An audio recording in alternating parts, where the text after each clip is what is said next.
누가복음 2장 8절부터 20절까지 말씀을 보겠습니다. 우리가 이 본문의 말씀을 한 절씩 교독하겠습니다. 그리고 마지막 절은 다 같이 우리가 봅니다. 그 지역의 목자들이 밤에 밖에서 자기 양떼를 지키더니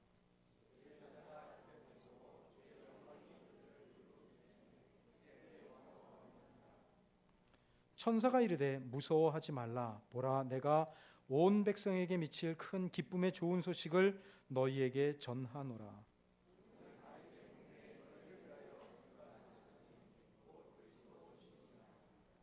너희가 가서 강보에 쌓여 구유에 뉘어 있는 아기를 보리니 이것이 너희에게 표적이니라 하더니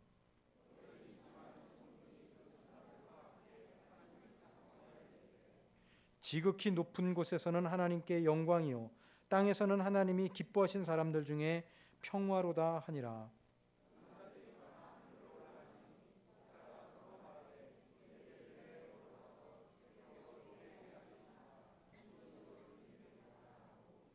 빨리 가서 마리아와 요셉과 구유에 누인 아기를 찾아서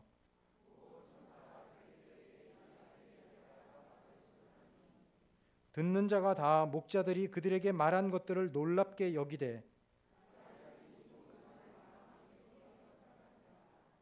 목자들은 자기들에게 이르던 바와 같이 듣고 본 그 모든 것으로 인하여 하나님께 영광을 돌리고 찬송하며 돌아가니라. 아멘.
예수님이 탄생하셨던 베들레헴이라고 하는 장소는 미가 선지자가 이미 탄생하기 700년 전에 예수님이 탄생할 장소로 예언했던 곳이죠.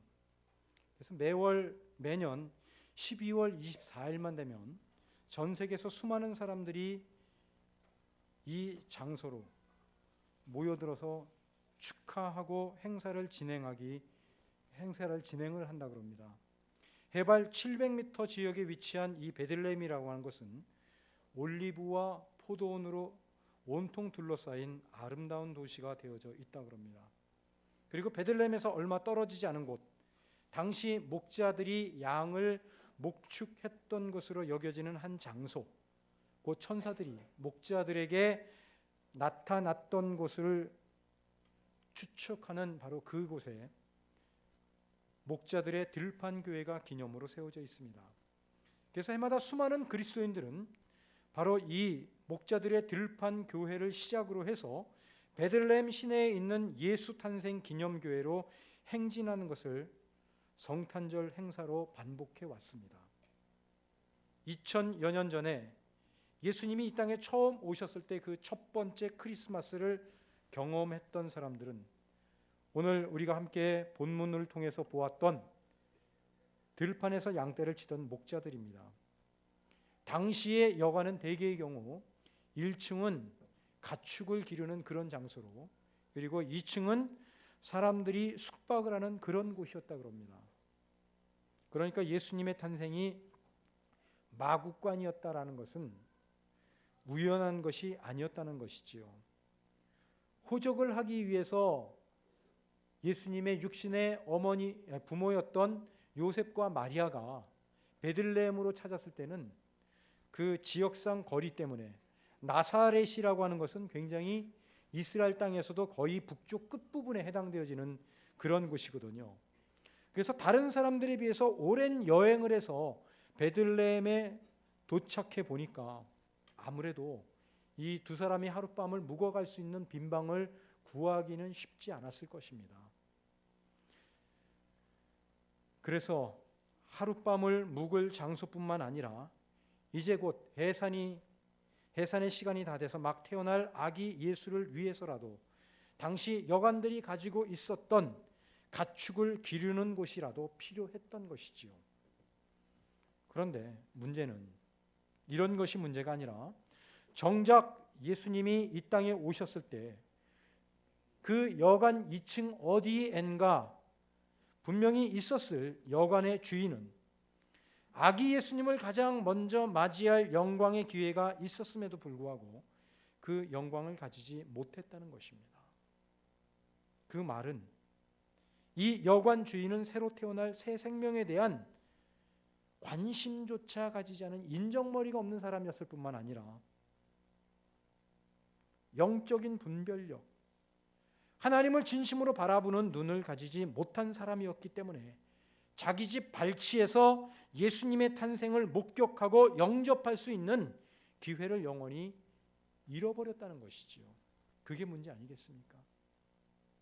그런데 여관 주인뿐만이 아니죠. 예수님이 탄생하셨을 때 예수님을 처음으로 경배하고 찾아왔던 사람들은 본문 속의 주인공 목자들인 것으로 보아서 당시 그렇게 누구보다 열심히 하나님을 믿고 하나님의 말씀을 외쳐댔던 종교 지도자들은 다 어디 갔냐는 것이죠.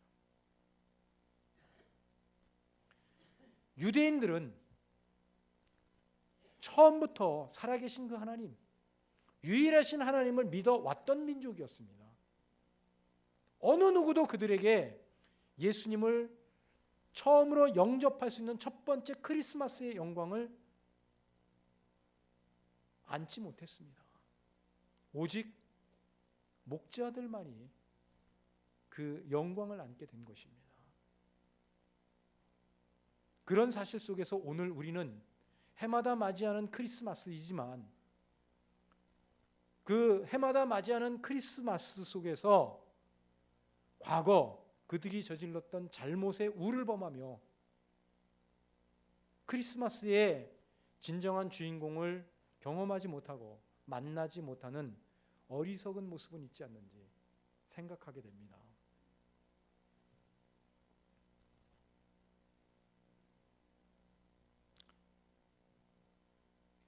앞서 말씀드렸던 대로 오늘 성경이 우리에게 들려주고 있고 우리가 어렸을 때부터 이맘때쯤이면 항상 들어왔던 첫 번 크리스마스를 경험한 주인공들은 의외로 당시 사회에서 가장 미천한 직업,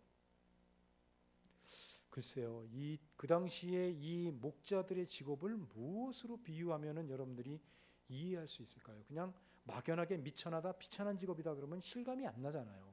그죠? 아마 이때 당시 이들의 직업의 수준은 모르긴 해도 우리나라 조선시대 때에 가장 멸시받고 천대받았던 직업이 하나 있지요. 백정들입니다. 소를 잡는 사람들, 백정들. 그 사람들은 인간 취급을 못 받았어요.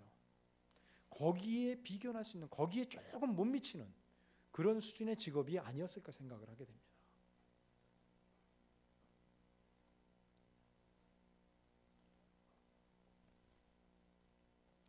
바로 그런 직업이라고 여겨졌던 양을 치던 목자들이었다는 것이지요.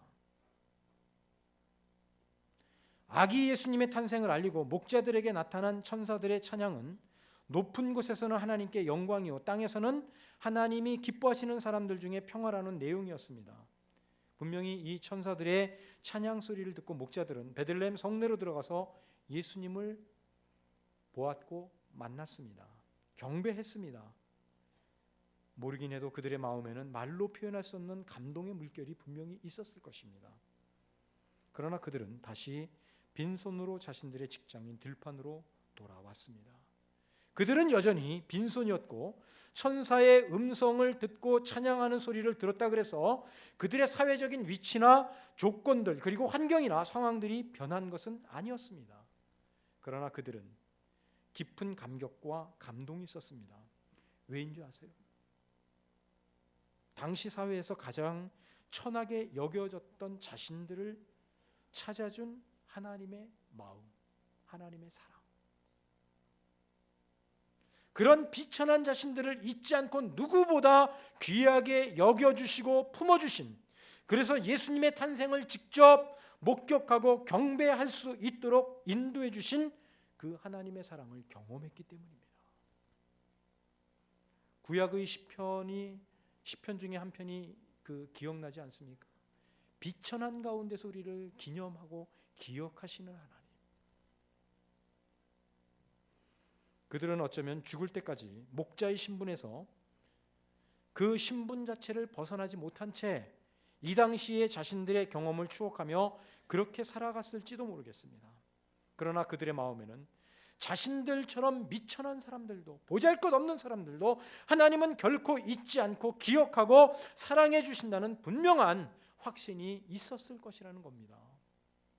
그래서 하나님과 진정한 화목을 누리게 되고 하나님이 우리를 품어주시고 용서하시고 그분의 자녀로 삼아주심에 대한, 안아주심에 대한 놀라운 사랑에 대해, 그래서 하나님께 영광을 올려드리며 자신들이 경험한 영적인 차원에서의 평화를 경험하고 고백하는 그런 삶을 살아갔을 것이 분명하다는 것이지요. 로마의 황제인 옥타비아누스는 당시 자신이 점령한 지역마다 평화를 외쳤고 선포를 했습니다. 그러나 진정한 평화는 이들에게 주어지지 못했습니다. 진정한 평화는 영적에서부터 시작되는 것이고 우리의 마음이 하나님의 사랑으로 가득가득 채워지게 되어질 때부터 오는 것이기 때문입니다. 예수님이 이 땅에 오심으로 해서 우리는 비로소 죄에서 해방되어 참된 자유를 누리는 사람이 되었고 감히 하나님을 아버지라고 부를 수 있는 관계가 회복되었고 하나님이 우리를 얼마나 사랑하셨는지 그 사랑하는 방법에 대해서 천사들조차도 놀랄 정도로 깊고 오묘한, 그야말로 말도 안 되는 그런 방법이었습니다. 그 사랑의 대상은 오늘날도 신분의 귀천을 따지지 않는, 그래서 부한 사람에게도 이 세상에서 천하게 여겨지는 사람에게도 모두 해당되어지게 됩니다. 성탄절은 바로 이런 하나님의 사랑을 확인하는 날이지요. 그리고 이것이야말로 천사들이 전해주고 싶은 가장 기쁜 소식이었고 우리가 받을 수 있는 가장 놀라운 축복이 아닐까 생각하게 됩니다. 우리가 살고 있는 세상은 죄로 얼룩져 있고 예수님이 재림하실 때가 가까워 올수록 그 잔인함과 비참함은 그 강도를 더해 갈 것입니다. 오늘도 얼마 전에도 우리 사회 속에서 잊지 말아야 할 끔찍한 토막 살인 사건이 하나 있었죠. 장기조차도 몸 안에 있는 그 내부 장기조차도 다 훼손시켜 버리는, 그렇게 과거에는 없었던 잔인한 일들이 점점 더 그 수위를 높여가게 된다는 것입니다. 화합을 외치고 평화를 말하지만 세상의 평화는 우리가 생각하는 그런 평화가 아닙니다. 힘이 있는 자에게 반항하지 않고 얌전하게 복종할 때만 주어지게 되고 존재하는 평화 아닙니까? 앞서 말씀드렸던 로마 황제의 평화도 자신들에게 끝까지 반항하지 않고 거슬리지 않는 행동을 했을 때에만 주어지는 평화였습니다. 그래서 그들은 점령지마다 자신들이 피교할 때는 아무나 붙잡아서 오리, 심리가 4km니까 한 2km 정도 되겠죠. 2km까지는 이미 동행해야 하는 요구들이 있지 않았습니까? 마태복음 산상수훈에서 오리라고 하는 말이 괜히 나온 게 아니에요. 바로 그것을 근거로 해서 나온 말입니다. 결국 이들의 요구는 점점 더 거세어져만 갔고 결국 유대인들의 반발을 불러 일으켜서 주 70년경에는 로마가 무력으로 이스라엘을 강제 진압하지 않으면 안 되는, 그래서 유대인들을 전 세계로 흩어버리는, 완전히 파괴시키고 점령하는 그런 일을 행하지 않으면 안 되었습니다. 이게 무슨 평화입니까? 이게 세상은 하나님의 자녀들에게 어떤 평화도 주지 않습니다. 죄와 허물로 얼룩져 있는 이 땅은 사기치는 일들과 짓밟음, 멸시와 조롱이 난무하고 가진 자, 힘 있는 사람들만이 누리고 만족하는 삶을 살 수 있는 그런 곳입니다. 그러나 우리가 믿는 기독교의 출발은 어떤 것이지요? 진정한 기독교의 참 모습은 어떤 것입니까? 자신을 희생해서라도 다른 사람을 살리고자 하는 것이었지요. 비록 가난하고 비천한 신분의 사람들일지라도 진심으로 하나님을 갈망하고 바라보는 사람들의 손을 붙잡는 그런 것이었고, 우리가 저지른 모든 허물과 죄를 통해서 받을 형벌을 하나님께서 자신이 가장 사랑하시는 존재, 독생하신 예수 그리스도를 십자가에 못 박음으로써 그 형벌을 대신 받게 하는, 그래서 그 결과로 우리가 하나님의 자녀로 회복되어지는 그 일을 위하여 그 아들 예수님을 이 땅에 보내신 일에서부터 시작되어진 그런 것 아닙니까? 그게 기독교의 시작 아닙니까? 그리고 오늘 이 하나님의 사랑을 입고 하나님과의 관계를 회복한 우리는 이렇게 함께 모여 우리의 죄를, 우리의 허물을 대신 짊어지시고 십자가로 가시기 위하여 이 땅에 오신 예수님을 기뻐하고 감사하고 축하하고 있는 것입니다. 따라서 성탄절은 다름 아닌 복음에 나타난 하나님의 사랑을 확인하는 날입니다. 하나님의 말도 안 되는 은혜를 확인하는 날이 바로 성탄절입니다. 그 무엇으로도 비교될 수 없고 바꿀 수 없는 하나님의 아버지 되심을 확인하는 날이 성탄절입니다. 이제 다시 본문에 등장하고 있는 목자들에게로 돌아가 보겠습니다. 그들은 첫 번 크리스마스를 경험하는 은혜를 받았지만, 그래서 아기 예수님을 경배하는 영광을 누렸지만, 결국 그들은 다시 자신들의 직장으로 돌아가 평생 양치기를 하다가 죽어갔을 겁니다. 성경 어디에도 이들의 그 경배 이후에 대한 내용은 나오지 않습니다. 자, 그렇다면 첫 번 크리스마스를 경험했던 목자들의 삶은 이렇게 단순하고 아무런 의미도 없이 그렇게 끝나고 모든 사람들에게 잊혀져 버렸던 그런 삶이었을까요? 성경이 과연 이렇게 의미 없는 일들을 장황하게 설명하고 있을까요?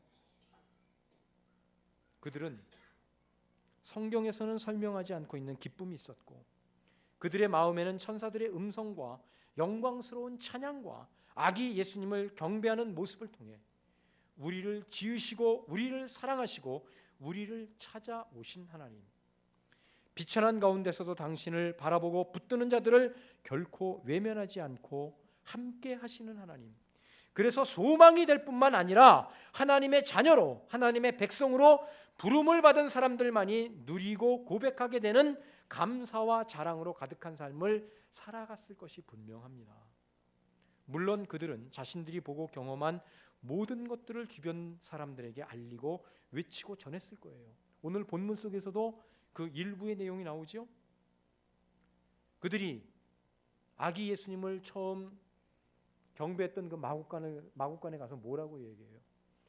천사들이 나타나서 자기들의 이야기한 것, 자기들이 목격한 모든 것들을 이야기하잖아요. 그러자 그 이야기를 들은 주변 사람들이 놀랐다고 이야기하지요. 그러나 대부분의 사람들은 이들의 말을 귀를 기울이지 않았습니다.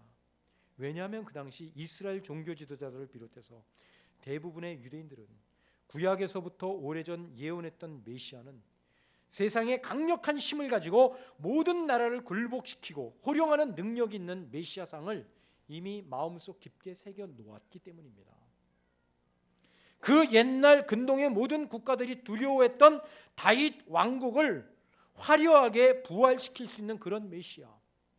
다윗 왕국 시대가 어떤 시대였는지 아십니까? 세계 4대 문명이 있죠. 그렇죠?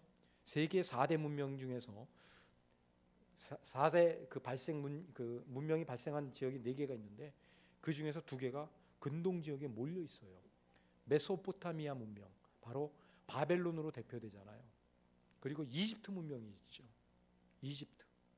항상 이스라엘이라고 하는 나라는 바벨론과 이집트라고 하는 양대 강대국 사이에 끼어 있었던 나라입니다. 한 번도 힘을 발휘한 적이 없었어요. 딱 한 번. 다윗 왕국 시대 때는 이 양쪽 문명 2개의 발생지 모두를 호령하고 점령하고 그들을 꼼짝 못하게 만드는 그런 강력한 왕국이 다윗 왕국입니다.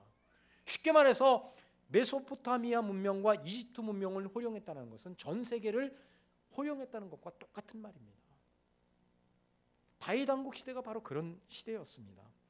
그래서 이스라엘 백성들은 그 사실을 잘 알고 있었기 때문에 모든 고대 근동의 국가들이 두려워했던 이 다윗 왕국을 화려하게 부활시킬 수 있는 그런 메시아, 구약에서 예언된 메시아는 바로 그런 분일 것이라고 하는 이미지를 가슴에 새겨 놓았기 때문에 목자들이 아무리 천사들의 목격담을 이야기하고 자신들이 본 예수를 이야기해도 그들은 믿을 수 없었던 것입니다.